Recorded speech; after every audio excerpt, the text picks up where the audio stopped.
स्वागत है आप सबका लवली रनर कोरियन ड्रामा के लास्ट पार्ट में। तो इस एपिसोड में हम लोग देखेंगे कि फाइनली संजय एमसल को प्रपोज कर पा रहा है या वो अब भी ढक्का नहीं रह जाएगा थ्रू आउट द ड्रामा।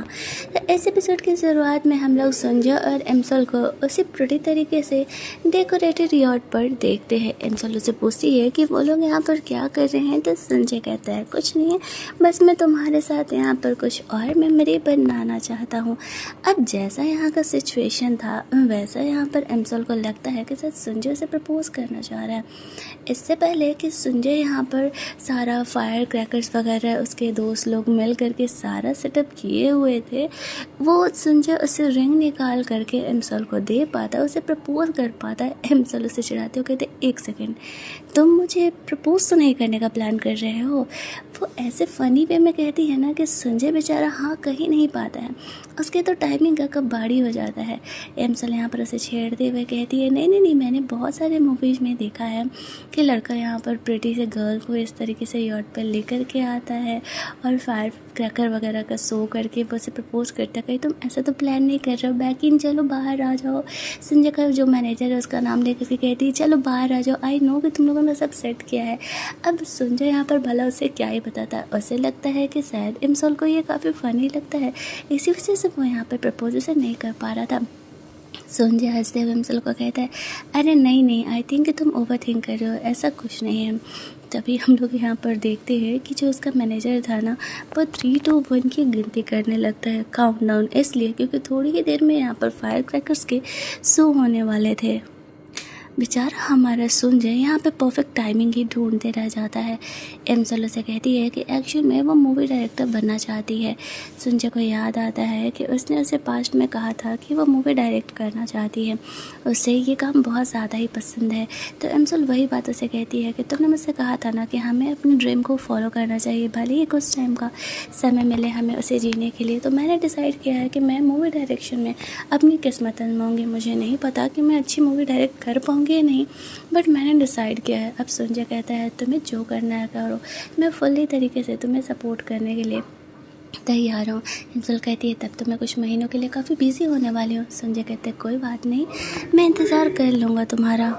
जैसे ही यहाँ पर फायर क्रैकर छूटने लगते हैं, संजय सोचता है कि नहीं ये सही समय नहीं है एमसल को प्रपोज करने का।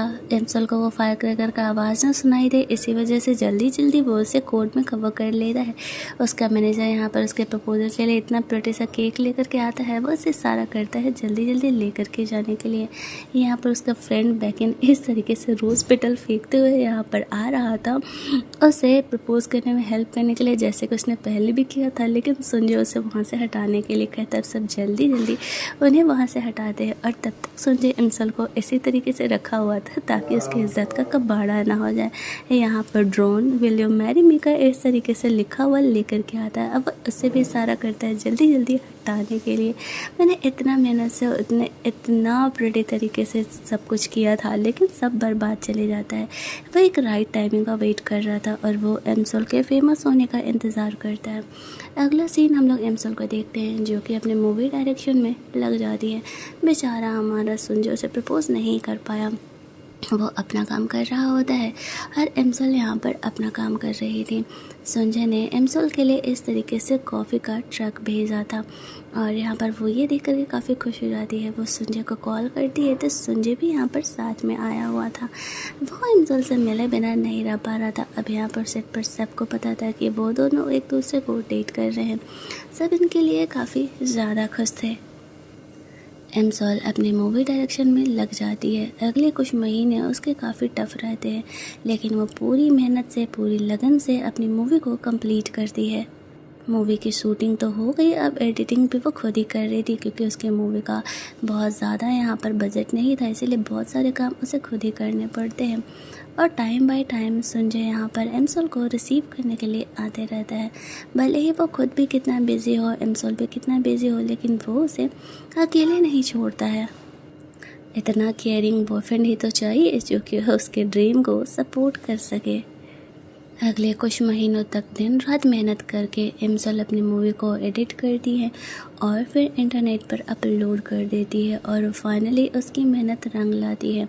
उसका ये वीडियो वायरल हो जाता है। उसकी तो खुशी का ठिकाना ही नहीं था। कुछ महीनों बाद का सीन हम लोग देखते हैं। फाइनली यहाँ पर वो प्रपोजल वाला सीन आने वाला है।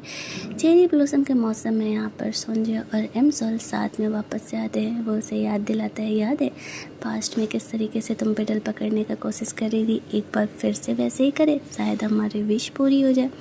एमसोल यहाँ पर इस चीज़ के लिए रेडी हो जाती है। वो वापस से उन पेडल्स को पकड़ने का कोशिश करती है। संजय उसका हेल्प करता है, लेकिन यहाँ पर काफ़ी रोमांटिक तरीके से उसने वो एमसोल के लिए जो रिंग खरीदा था उस रिंग को एमसोल के हाथ पे रख देता है और यहाँ पर वो देख करके काफ़ी इमोशनल हो जाती है।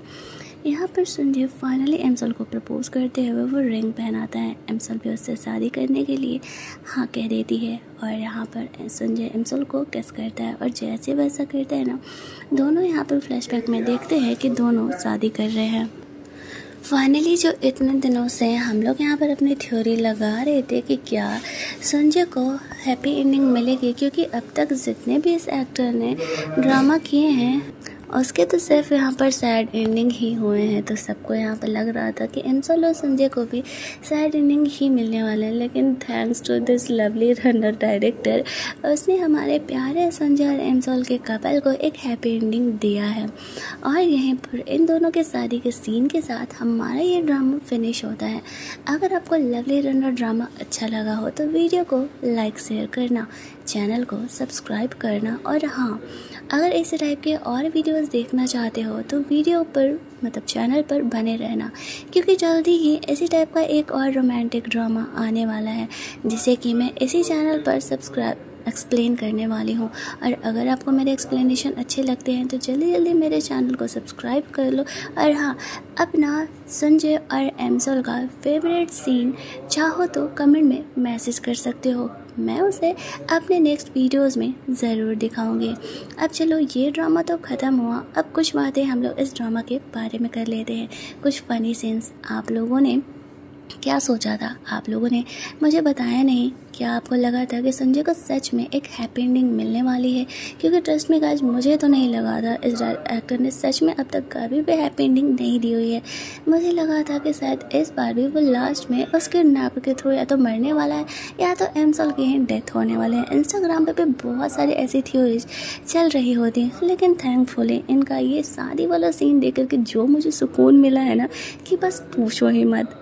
और हाँ, कौन कौन कीमते के लिए थोड़ा सा बुरा तो फील किया ही था। लास्ट में बेचारे को एमसोल याद तक नहीं थी। मुझे सिर्फ यही पार्ट थोड़ा सा उसके लिए बुरा लगा। हालांकि हम लोग मोस्टली सेकंड मेल लीड के लिए ज़्यादा फील करते हैं, लेकिन इस ड्रामा में सेकंड मेल लीड को ज़्यादा सीन नहीं दिए गए थे, इसलिए हम लोग उनके लिए कनेक्टेड नहीं फील कर पाए।